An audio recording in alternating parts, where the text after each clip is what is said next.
bienvenue à une nouvelle leçon du troisième chapitre du cours de programmeur en Java, intitulé « Les éléments de base du langage ». Alors tout de suite le menu. Alors tout d'abord, on va voir une leçon introductive sur maintenant tout ce qui est éléments de base. On va voir la syntaxe de Java, c'est-à-dire tous les éléments avec lesquels on peut programmer avec Java, les codes, les déclarations et ainsi de suite. Les expressions qu'on peut utiliser dans Java. L'affectation, l'invocation d'une méthode. Et tout de suite, on va commencer avec la syntaxe de Java. Alors, avant de commencer quoi que ce soit, j'aimerais bien vous expliquer une chose, c'est que la programmation est une chose très importante, mais faudrait-il savoir comment on programme. C'est-à-dire que la programmation, c'est un jeu de mémoire et un jeu de programme pour pouvoir bien sûr travailler avec les cases mémoire qui ont été déclarées et les contenus bien sûr de ces cases mémoire. Parce que maintenant, pour pouvoir bien sûr programmer, il faut toujours déclarer des cases mémoire, c'est un jeu de cases mémoire, c'est-à-dire programmer et, si vous voulez, réserver des cases mémoire destinées à recevoir des informations comme des entiers, des caractères, une chaîne de caractères, et puis écrire des programmes qui allaient gérer et qui allaient travailler entre ces mémoires-là. Alors maintenant, ou bien vous allez écrire ces programmes, ou bien, puisque nous sommes orientés objets, nous allons utiliser des classes déjà existantes et qui contiennent bien sûr les programmes que vous voulez. Alors l'alphabet. Java s'écrit avec les caractères du code Unicode. Alors le code Unicode, c'est un code qui est universel et normalisé. Alors pour pouvoir bien sûr avoir une idée sur ce caractère Unicode, vous pouvez le joindre sur le site http://www.unicode.org. Alors toujours au niveau de l'alphabet.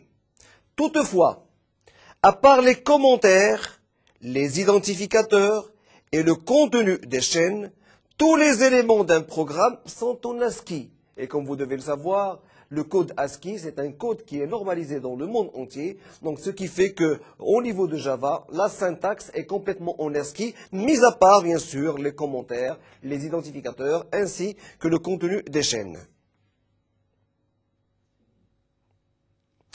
Lecture d'une source. Alors, on va voir les séquences de Escape, Unicode, exemple, //U1, A3F sont interprétées. Alors là, je rappelle un petit peu, c'est qu'au niveau du langage Java, je vous ai expliqué lors des leçons précédentes que c'était un langage qui était orienté objet tout d'abord, et c'était un langage qui travaillait avec ce qu'on appelait une machine virtuelle, JVM, Java Virtual Machine. Ceci dit, lorsque vous préparez un programme ou lorsque vous écrivez un programme, ce programme est compilé par la virtuelle Java Machine, et puis ce programme, une fois compilé, il est interprété sur n'importe quelle plateforme, et encore une fois je dis plateforme, ça veut dire que n'importe quel système d'exploitation, ou bien sûr n'importe quel composant matériel, comme les processeurs Intel ou Motorola. Alors l'avantage que vous avez avec Java, c'est que ce langage ou ce programme sera portable sur toutes les plateformes, indépendamment des systèmes d'exploitation. On forme une séquence de caractères, d'inputs et de fin de ligne.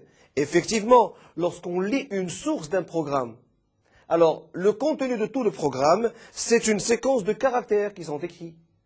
Et puis la séquence de caractères écrits, automatiquement, c'est des séquences d'inputs, c'est-à-dire des valeurs, des demandes d'informations que l'ordinateur vous demande, et puis des fins de ligne pour marquer que c'est une fin de ligne. Alors là, généralement, au niveau du programme, les fins de ligne sont mentionnées par des points-virgules.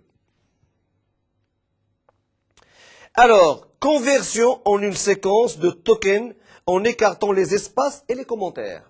Alors, comme vous devez le savoir, il existe des méthodes au niveau de Java qui permettent de gérer la mémoire, d'une part, et d'autre part, pour pouvoir faciliter le processus, on divise bien sûr le processus en plusieurs sous-processus, qu'on appelle les tokens, et on élimine les espaces.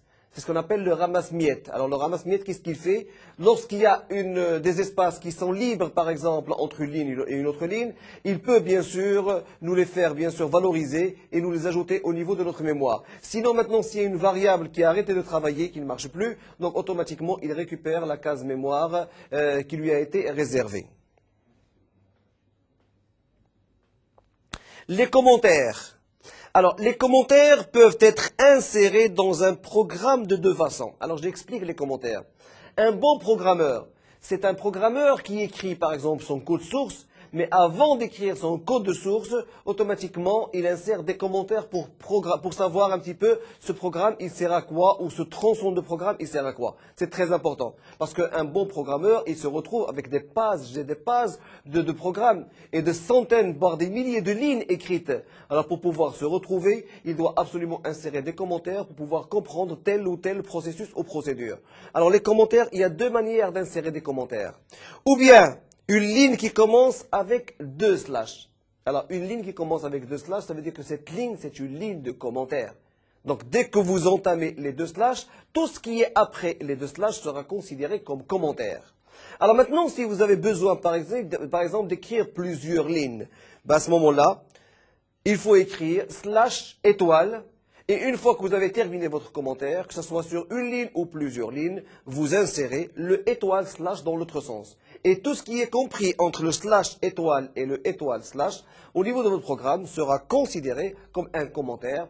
Et lorsque je dis un commentaire, ça veut dire qu'il ne sera pas compilé. Donc automatiquement, lors de la compilation, ces lignes seront sautées. Alors le compilateur, dès qu'il rencontre un double slash ou qu'il rencontre un slash avec étoile, automatiquement, il sait que ce sont des lignes qu'il ne faut pas compiler ni exécuter. C'est des lignes de commentaires.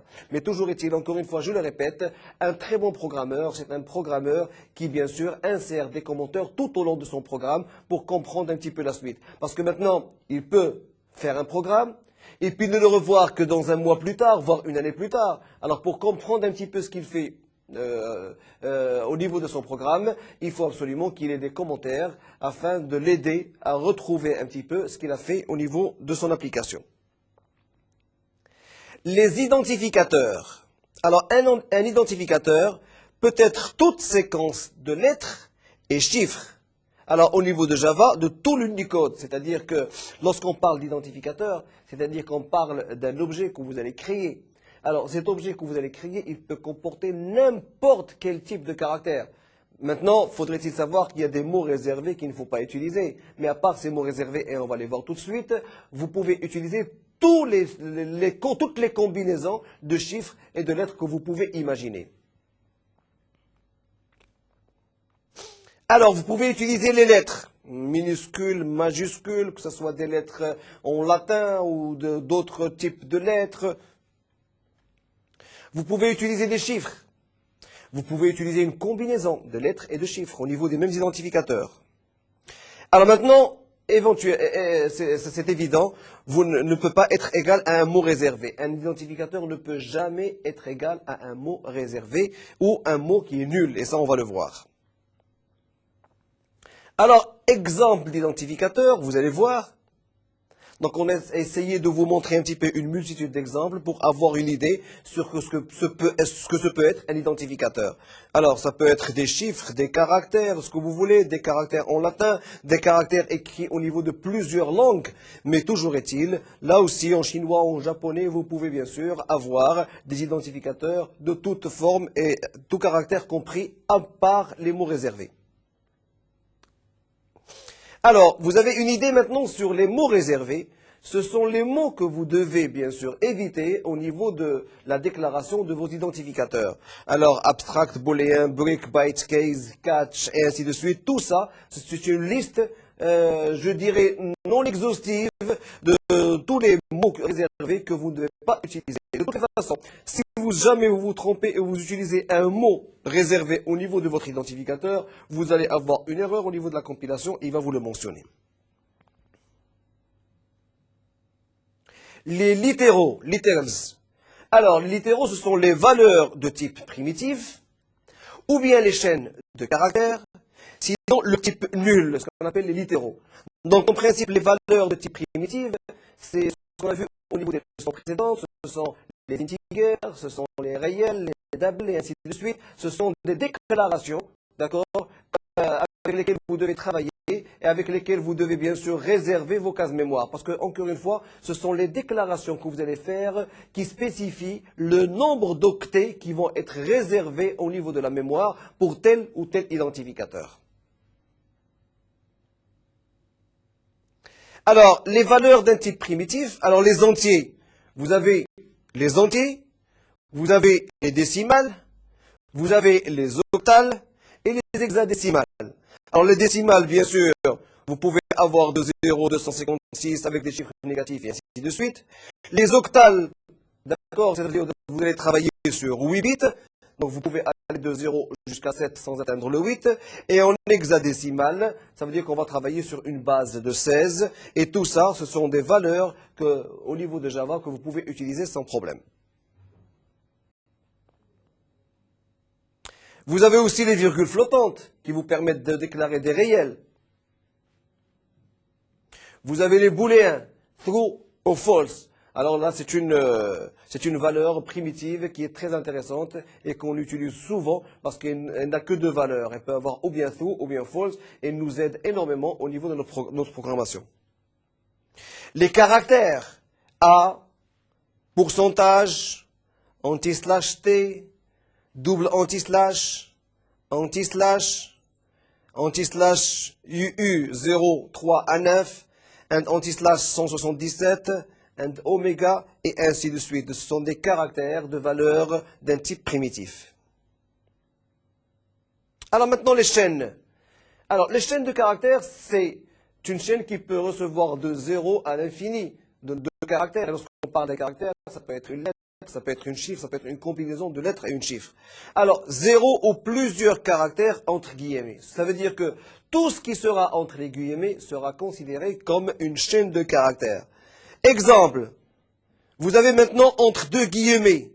S'il n'y a rien, ça veut dire qu'il y a une chaîne qui est vide. Entre les deux guillemets que vous avez ici, vous avez une chaîne de caractères qui est anti-slash guillemets. Ceci est une chaîne. Là, c'est une phrase qui a été écrite et puisqu'elle est entre les deux guillemets, elle sera considérée comme une chaîne de caractères. Les caractères spéciaux. Alors, comme tout langage de programmation, vous avez la possibilité d'intégrer des caractères spéciaux. Alors, au niveau de Java, il accepte aussi l'utilisation de caractères spéciaux. Anti-slash B, qui est égal à anti-slash U 0008, ça c'est pour l'effacement arrière. L'anti-slash T, qui est égal à anti-slash U 0009, HT, c'est pour bien sûr marquer une tabulation. Anti-slash N, qui est égal à anti-slash U 000A, LF, c'est pour avoir un saut de ligne. Anti-slash F, qui est égal à anti-slash U 000C, FF, c'est pour l'avance des modules. Anti-slash R, qui est égal à anti-slash U 000D, CR, retour chariot. Anti-slash guillemets, qui est égal à anti-slash U 0022, et qui est bien sûr entre guillemets, ça veut dire le guillemet, ou deux côtes si vous voulez.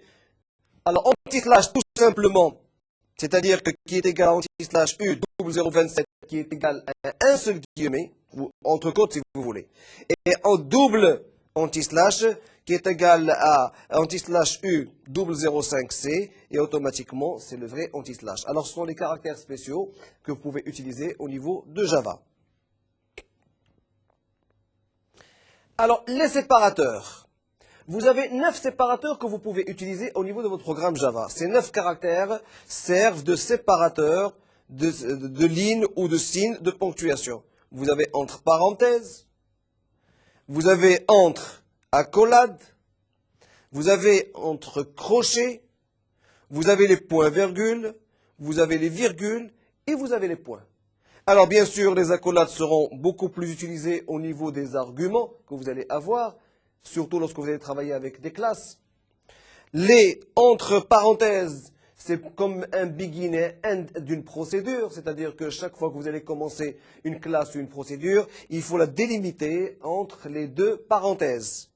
Vous avez les entre crochets, qui sont utilisés par exemple lorsque vous voulez travailler avec des vecteurs, des tableaux. Vous utilisez le crochet pour désigner un petit peu la matrice avec laquelle vous allez travailler, c'est-à-dire le nombre de lignes, le nombre de colonnes que vous allez utiliser. Le point-virgule. Alors le point-virgule, c'est pour utiliser, bien sûr, délimiter une ligne bien précise. La virgule, c'est pour, bien sûr, séparer entre deux arguments. Et le point qui va nous servir énormément pour pouvoir travailler avec les classes, pour séparer entre les classes et ces arguments. Alors, nous passons maintenant aux expressions qu'on peut éventuellement utiliser avec Java. Syntaxe d'une expression. Alors, une expression Java est construite à partir de littéraux, ce qu'on vient de voir, à partir d'identificateurs de variables, ce sont les déclarations que vous allez faire au niveau de votre programme, à partir d'invocations de méthodes. Et là, je vais m'arrêter un petit peu pour vous expliquer, parce que au niveau de votre programme, vous allez utiliser soit des identificateurs de variables, vous allez déclarer des variables, surtout si ce sont des variables de type primitif, mais vous allez invoquer des méthodes qui existent déjà. C'est-à-dire que vous pouvez travailler avec des méthodes qui appartiennent à des classes et qui existent déjà. Alors, comme je vous ai déjà expliqué au niveau de cours précédent, le langage Java reste un langage qui est complètement orienté objet. Et lorsqu'on parle d'orienté objet, ça veut dire qu'au niveau de chaque programme, on peut capitaliser toutes les classes qui ont été utilisées par des tierces parties ou par, bien sûr, Sun qui a, bien sûr, vérifié tous les programmes et toutes ces classes-là pour les mettre à notre disposition. Alors, ceci dit, on invoque des méthodes pour pouvoir travailler. On peut utiliser des opérateurs, les plus, les moins, les inférieurs et ainsi de suite, et des parenthèses rondes qu'on va voir ultérieurement. Alors, les opérateurs. Il y a une multitude d'opérateurs.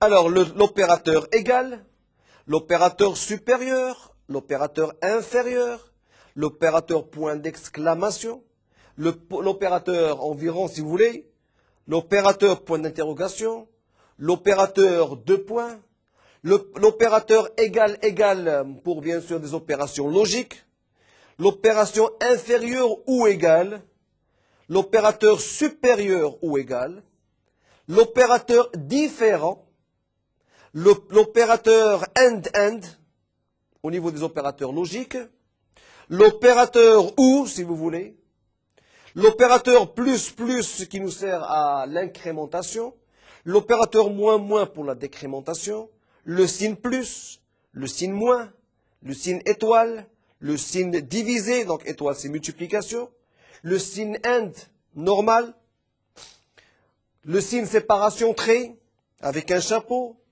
le pourcentage, double inférieur, double supérieur, triple supérieur, et là on va le voir beaucoup plus amplement lorsqu'on travaillera avec les boucles et ainsi de suite. Concaténation de chaînes. Alors, une concaténation, c'est une, si vous voulez, c'est une fusion de deux chaînes de caractères. Donc, avec Java, ou comme tout langage de programmation, vous avez la possibilité de fusionner entre deux chaînes de caractères. Alors, pour pouvoir fusionner, vous avez la possibilité, regardez, vous avez une chaîne de caractères, salut, c'est entre guillemets, plus, A, entre guillemets, plus, tous, entre guillemets. Alors, lorsqu'on saisit cette ligne-là, automatiquement, au niveau de l'exécution, si vous utilisez le print out avec, bien sûr, une extériorisation de la phrase, automatiquement, vous allez recevoir « Salut à tous » avec la somme, si vous voulez, bon, la somme logique de toutes les chaînes de caractères. Les expressions arithmétiques. Alors, les expressions arithmétiques, ce sont des expressions qui vont nous permettre de faire des calculs à travers votre programme. Alors, c'est des expressions, je dirais des méthodes. Ce sont des méthodes qui appartiennent à une classe bien précise, classe mathématique, si vous voulez. Alors, pour ceci, on va prendre un exemple qui est très simple. J'ouvre la parenthèse, moins b plus math.sqrt. Alors, sqrt, c'est la racine carrée. Alors, la racine carrée, c'est une méthode de la classe math. Donc, vous avez une classe math avec, bien sûr, le point SQRT. Alors, entre parenthèses, B fois B, c'est égal à B carré, moins 4 fois AC sur 2A. Alors là, c'est le calcul du delta lorsque vous voulez résoudre une équation du second degré. Alors, voilà le résultat. Mais malheureusement, on ne peut pas l'écrire de cette manière-là, parce que c'est une manière avec laquelle on travaille sur papier. Mais sur ordinateur, si vous voulez reprendre la même formule, on la reprend de cette manière-là. Les expressions logiques. Alors, regardez, vous avez une expression logique, par exemple, A qui est différent de B, d'accord? A ou B, pardon, A ou B, and A. Donc, lorsqu'on veut, par exemple, avoir une condition, si A ou B and A. Donc là, le double signe crochet, c'est le OU logique. Là, le double AND, ce qu'on appelle le ET logique. Alors, au niveau de votre langage Java, c'est de cette manière que vous allez l'écrire. Sur votre papier, c'est comme ça qu'on va l'écrire. Alors, expression de manipulation binaire. Alors, lorsque on parle de manipulation binaire, c'est le fait, bien sûr, de travailler avec des registres à décalage, le fait de déplacer un nombre binaire, un chiffre binaire d'un côté à un autre. Alors, le fait de faire passer ou de décaler un chiffre, il suffit d'écrire de cette manière-là. Value and 0xFFL, d'accord, avec le double signe inférieur, 1, avec une séparation, un L. Donc c'est le fait d'affecter la valeur de value. On va la décaler d'une seule position par rapport à la première pour pouvoir la mettre au niveau de cette position-là. Alors là, c'est un schéma sur papier, mais là, c'est le programme ou la ligne de commande que vous allez écrire au niveau de votre langage Java. Alors on passe maintenant à l'affectation. Alors avant de passer à l'affectation, en principe, une affectation c'est quoi? C'est le fait, par exemple, d'envoyer un objet ou le contenu d'un objet au niveau d'une case mémoire. Ce qu'on appelle une affectation. Affecter un chiffre à une case mémoire. Affecter une chaîne de caractères à une case mémoire. Alors au niveau de tous les langages de programmation, il y a une écriture qui nous permet de faire cette affectation. Alors, syntaxe de l'affectation. L'affectation est l'instruction Java la plus élémentaire. Variable reçoit expression. Alors, variable, c'est la variable que vous avez déclarée. Et lorsque vous déclarez une variable, ça va de soi que la déclaration d'une variable veut dire une réservation au niveau de la mémoire. Alors, la réservation au niveau de la mémoire étant faite, automatiquement, on affecte à cette case mémoire une expression. Ça peut être un chiffre, ça peut être le contenu de notre variable, ça peut être une chaîne de caractères composée de chiffres et de lettres, et ainsi de suite. Alors, des exemples, regardez. Nous avons par exemple vitesse reçoit accélération fois le temps. Sachant que vitesse, accélération et temps, ce sont des variables que vous avez créées. Alors, ces variables créées, c'est-à-dire que c'est des variables qui ont été enregistrées tout à fait au début de votre programme, et c'est des variables qui ont donné naissance à une réservation en mémoire de 3 types de champs. Vous avez une réservation pour vitesse, vous avez une réservation pour accélération, et vous avez une réservation mémoire pour le temps. Alors maintenant, si vous avez rempli la case mémoire accélération ainsi que la case mémoire temps, nous voulons avoir le produit de l'accélération fois le temps, c'est-à-dire le résultat de cette opération, nous voulons l'affecter à la case vitesse. Donc on l'écrit de cette manière-là. Alors, autre manière de faire une affectation, par exemple, salutation.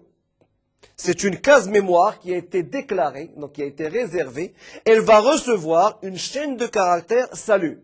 Alors vous voyez la différence qu'il y a entre la première ligne et la deuxième. La première ligne, il n'y a pas de guillemets.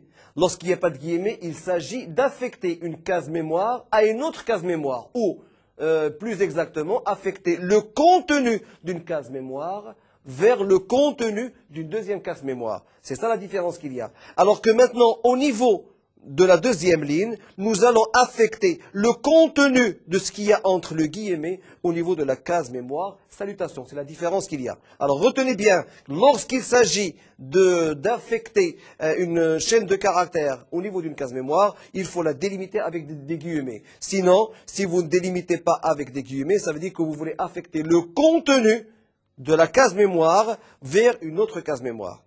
Vous avez par exemple message reçoit salutation plus à tous. C'est-à-dire que là, il y a une combinaison entre les deux.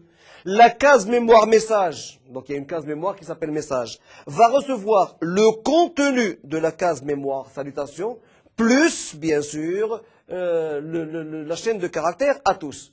Alors là, vous avez une combinaison entre les deux. Vous allez affecter à une case mémoire le contenu d'une autre case mémoire, bien sûr, additionné à une chaîne de caractères.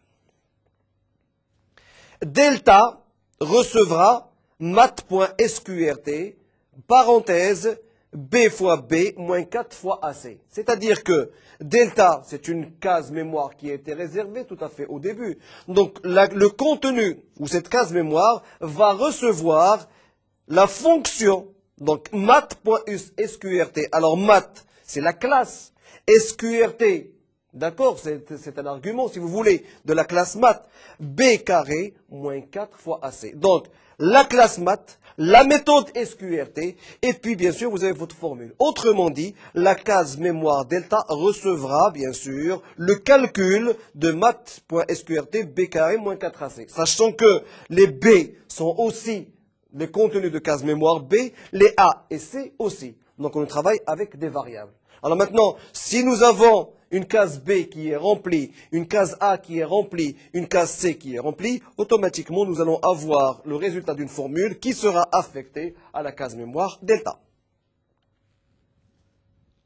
L'abréviation, affectation de la forme, c'est-à-dire que X reçoit X, opérateur expression. Alors généralement là, c'est lorsqu'on veut travailler avec une incrémentation. Alors, lorsqu'on travaille avec une incrémentation, on peut écrire, par exemple, x reçoit x avec un opérateur expression. Plus, par exemple. Ça veut dire que x reçoit x plus, c'est x plus 1. Alors, les incrémentations, là, on va les voir au niveau des compteurs. Lorsqu'on utilise des compteurs et qu'on veut incrémenter, au lieu d'écrire x reçoit x plus 1, on peut écrire directement x reçoit x plus. Ça veut dire quoi, I reçoit x plus? Ça veut dire que la case mémoire x actuelle recevra le contenu actuel de la case mémoire plus 1.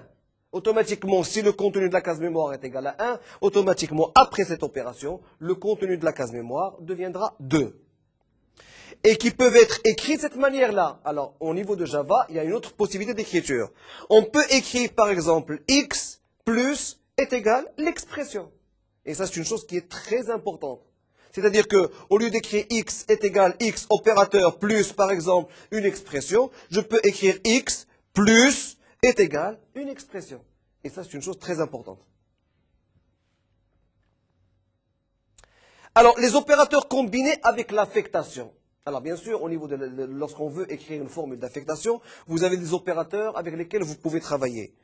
Vous avez le plus égal, vous avez le moins égal, le fois égal, divisé égal. C'est-à-dire que moi, je peux écrire A plus égale A. Ça veut dire que c'est A est égal à A plus 1, si vous voulez. Vous avez le int égal, la séparation égale, chapeau égal, pourcentage égal, double inférieur égal, double supérieur égal, triple supérieur égal. Alors tout ça, ce sont des opérateurs combinés avec l'affectation qui est égale ici.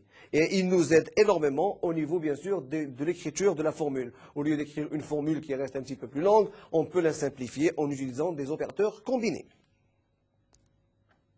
Alors on va voir des exemples. Regardez. Compteur plus égale 1. Ça veut dire quoi? Compteur plus est égal à 1, et ça on va le voir, on va l'écrire rapidement. Alors, au lieu d'écrire compteur est égal à compteur plus 1, on va écrire compteur plus est égal à 1.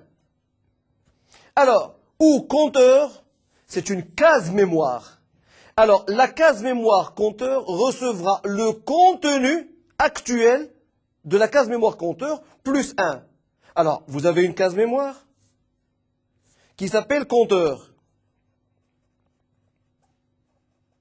Si le contenu de cette case mémoire tout à fait au début est égal à 1, donc compteur, alors tout ce qui est avant le signe égal, c'est le nom de la case mémoire. Tout ce qui est après le signe égal, c'est bien sûr le contenu des cases mémoire. Alors, la case mémoire compteur recevra le contenu de compteur, qui est 1, plus 1. Automatiquement, la case mémoire compteur recevra le 2. Alors, pour simplifier cette écriture, on a repris et on l'a écrit de cette manière-là. Compteur plus égale 1. Et on a gagné en écriture. Nous allons reprendre un autre exemple. Message plus est égal à point d'exclamation. Là aussi, c'est une simplification de l'écriture. Automatiquement, ça veut dire que message reçoit, et on va le reprendre, je préfère le prendre pour mieux comprendre. Voilà. Alors, message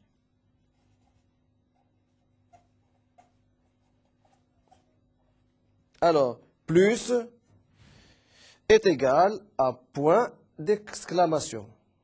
Alors ça, en principe, il fallait l'écrire de cette manière-là. Message est égal à message plus le point d'exclamation. Autrement dit, je m'explique, c'est-à-dire que tout ce qui est avant le signe égal, c'est la case mémoire, c'est le nom de la case mémoire. Tout ce qui est après le signe égal, c'est le contenu. C'est-à-dire que si vous avez une case mémoire qui s'appelle message, ça veut dire que la case mémoire message recevra le contenu actuel de la case mémoire, donc c'est le contenu actuel, plus point d'exclamation. Si par exemple le contenu est Etia, automatiquement la case mémoire message recevra Etia plus le point d'exclamation. Alors à la fin, nous allons recevoir le message suivant, Etia, suivi d'un point d'exclamation. Alors maintenant, nous l'avons simplifié en l'écrivant de cette manière-là. Alors vous voyez que le langage Java nous facilite énormément la tâche dans la mesure où il nous donne la possibilité de ne pas utiliser trop de caractères pour écrire une ligne bien précise.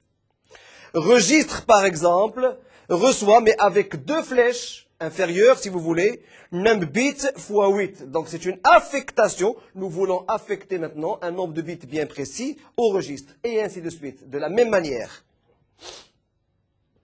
Alors, incrémentation et décrémentation. Alors là aussi, je m'explique. Généralement, lorsqu'on travaille un programme, on ne peut pas travailler un programme sans travailler avec des boucles. Alors, lorsqu'on parle boucle, ça veut dire qu'il y a une incrémentation. Si, par exemple, je reprends l'exemple que je vous ai donné lors de la première ou la deuxième leçon, une balle qui doit rebondir 1 millier de fois. Alors, qui est-ce qui doit nous faire le compte d'1 millier de fois? C'est un compteur. Mais un compteur qui doit s'incrémenter chaque fois qu'il a exécuté un processus bien précis. Alors, c'est ce qu'on appelle une incrémentation. Alors maintenant, on peut incrémenter un compteur de 0 jusqu'à 1000, comme on peut le décrémenter de 1000 jusqu'à 0. C'est un choix à faire. Alors, l'incrémentation et décrémentation, comme autre abréviation, il est possible d'écrire I plus plus ou plus plus I. Alors là aussi, je vais le reprendre. Lorsqu'on veut incrémenter un compteur, on écrit généralement I reçoit I plus 1. C'est la commande qu'il faut écrire. C'est-à-dire que la case mémoire I recevra le contenu de la case mémoire I suivi de plus 1. Alors maintenant, on peut le simplifier en écrivant I plus plus. Alors le I plus plus veut dire qu'on va incrémenter le I plus 1. Vous avez le plus plus I, le moins moins I ou le I moins moins pour la décrémentation. Au lieu de I plus égale à 1 ou I moins est égal à 1. Alors, valeur d'une affectation. Alors, outre constituer une instruction Java valable, une affectation peut être employée comme une expression. Et ça, on va le voir. Parce que l'affectation, effectivement, c'est une expression que vous allez utiliser. C'est une formule que vous allez rentrer, donc c'est une expression. La valeur d'une affectation employée comme expression est la valeur affectée à la variable à gauche du signe égal. Alors, c'est ce que j'ai expliqué depuis tout à l'heure, c'est-à-dire que tout ce qui est avant le signe égal, c'est le nom de votre variable, sinon c'est le nom de la case mémoire qui est réservée. Tout ce qui est après le signe égal, c'est le contenu. Donc, automatiquement, tout ce qui est à droite du signe égal sera affecté à la case mémoire qui est écrite à gauche du signe égal. Alors, l'invocation d'une méthode. Alors là aussi, je vais vous l'expliquer parce que jusqu'à présent, on a travaillé avec des valeurs primitives, c'est-à-dire des déclarations qui étaient très simples. Alors l'invocation d'une méthode, c'est le fait d'utiliser des méthodes qui existent déjà. Alors les méthodes, bien sûr, dépendent de classes. Donc vous pouvez faire appel à une classe qui elle-même dépend d'un package. Donc vous appelez un package avec le contenu des classes et avec bien sûr des méthodes appropriées à chaque classe. Alors, syntaxe de l'invocation.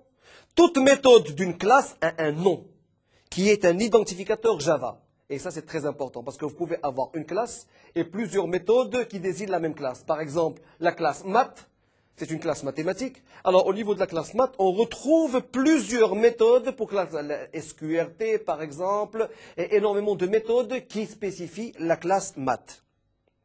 L'invocation suit la syntaxe. Alors, classe, point, méthode et argument. Donc, c'est la façon avec laquelle on doit travailler. On doit faire appel à une classe, point, méthode et argument. Alors maintenant, on l'écrit de cette manière-là. Si on a fait appel tout à fait au début du programme, on a fait appel à la bibliothèque ou au package.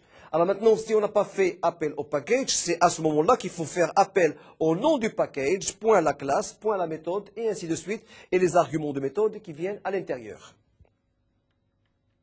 Alors, les arguments sont séparés par des virgules. Donc, à l'intérieur de méthode, c'est-à-dire entre les parenthèses, là où c'est écrit les arguments, on peut avoir un ou plusieurs arguments. Si, par exemple, il s'agit d'une fonction qui dépend de 2 ou 3 variables, par exemple, bah, automatiquement, au niveau entre les parenthèses, on doit insérer ces variables avec des virgules entre ces variables-là. On va voir des exemples. Regardez, la classe math, point. D'accord? Le SQRT, donc la méthode SQRT, et vous avez ici l'argument qui allait nous permettre de calculer la racine carrée. Donc, la racine carrée qui reste une méthode, donc c'est le calcul d'une racine carrée, et dépend bien sûr de la classe mathématique. Alors, la classe math, elle contient énormément de méthodes utilisées pour les maths. Et à ce moment-là, à l'intérieur des parenthèses, vous introduisez l'argument que vous voulez et automatiquement, il y aura un calcul de cette racine carrée. Alors bien sûr, le calcul de cette racine carrée, automatiquement, c'est un programme qui a été déjà fait et qui est prêt pour nous. Autrement dit, nous qui sommes toujours orientés objet, nous allons pouvoir exécuter la méthode SQRT tout simplement sans avoir à nous soucier de comment elle a été conçue. System.out.println, ciao, par exemple. Donc, le system.out.println, vous avez la classe system, tout à fait normal. Vous avez bien sûr le out et vous avez le println qui va vous permettre de faire sortir ça sur écran. Alors, vous avez votre argument qui est là, d'accord? Et c'est cet argument-là qui allait sortir sur écran. Math.po avec des arguments x, 3.0. Alors là aussi, c'est une autre méthode de la classe math, comme je vous l'ai expliqué tout à l'heure. Donc vous avez la même classe math, mais vous avez plusieurs méthodes au niveau de la classe math. MyWindows.hide, là aussi, donc ça, ce n'est pas une classe, mais c'est une méthode qui va être utilisée. Alors avec bien sûr le hid qui est là, et entre parenthèses pour écrire votre argument. Alors les valeurs restituées. Souvent, une méthode restitue une valeur, tout à fait normale. Alors, lorsque, par exemple, vous exécutez la racine carrée, par exemple, d'une formule bien précise, elle doit absolument nous affecter, nous faire retourner une valeur. Et c'est cette valeur qu'on va utiliser, qu'on va affecter à une autre variable, à une autre mémoire, mais toujours est-il, c'est des valeurs avec lesquelles on peut travailler. Alors, dans ce cas, l'invocation de la méthode peut être employée dans une expression comme un littéral ou une variable. Alors, on va reprendre rapidement ce qu'on vient de voir. Donc, c'est un petit récapitulatif. Alors, lecture d'une source, donc les lectures d'une source, les séquences d'escape, Unicode, sont interprétées, et ça on l'a expliqué, puisqu'on a une machine virtuelle Java, automatiquement il y a une compilation et une interprétation après. On forme une séquence de caractères d'input et de fin de ligne, c'est-à-dire que lorsqu'on écrit un programme, effectivement, nous avons une séquence de caractères qui sont écrites. C'est des séquences qui peuvent faire appel à l'utilisateur, et puis des fins de ligne qui sont arrêtées par des points-virgules. Alors, conversion en une séquence de tokens en écartant les espaces et les commentaires, c'est ce qu'on a vu, c'est-à-dire qu'au niveau de Java, vous avez la possibilité de diviser votre processus en plus petits processus et en gagnant énormément la mémoire avec les ramasse-miettes qui nous permettent d'utiliser par exemple les places mémoire non utilisées ou bien sûr les vides qui restent entre les chaînes de caractères. Les identificateurs peuvent être n'importe quel type d'identificateur, que ce soit écrit en chinois, en latin ou tout ce que vous voulez. Les littéraux, donc ce sont les valeurs avec lesquelles vous allez travailler. Donc vous avez des valeurs de type primitif comme les entiers, les réels, les floats, les chaînes de caractères, les chaînes. Et vous avez le type nul aussi que vous pouvez utiliser. La syntaxe d'une expression, bien sûr, elle est constituée de littéraux, d'identificateurs de variables, d'invocations de méthodes sans faire appel, bien sûr, à un tableau ou à une classe déjà existante, l'utilisation des opérateurs, que ce soit logique ou d'opérateurs de mathématiques, avec des parenthèses qui restent rondes. La syntaxe de l'affectation, donc ne pas oublier, une variable peut recevoir une expression. Alors elle peut être écrite de cette manière-là, une x opérateur est égal expression, c'est-à-dire qu'on peut avoir un plus ici. Pour l'incrémentation et la décrémentation, rappelez-vous qu'il faut bien sûr les simplifier et de les écrire de cette manière-là. Alors l'invocation d'une méthode, donc c'est l'appel d'une méthode ou l'appel d'une classe. Toute méthode d'une classe a un nom qui a un identificateur Java. Donc en principe, nous avons une classe. Cette classe-là, elle est constituée de plusieurs méthodes et chaque méthode, bien sûr, elle a des arguments bien précis. Alors classe.méthode et avec les arguments que vous avez ici. Alors les arguments à l'intérieur, s'il n'y a qu'un seul argument, donc il n'y a pas de problème. S'il y a plusieurs arguments, automatiquement, ils seront séparés par des virgules. Alors, ceci dit, cette leçon prend fin. Si vous avez besoin d'informations complémentaires, vous pouvez toujours vous connecter au site de Netuno en cliquant sur le lien Mednetio.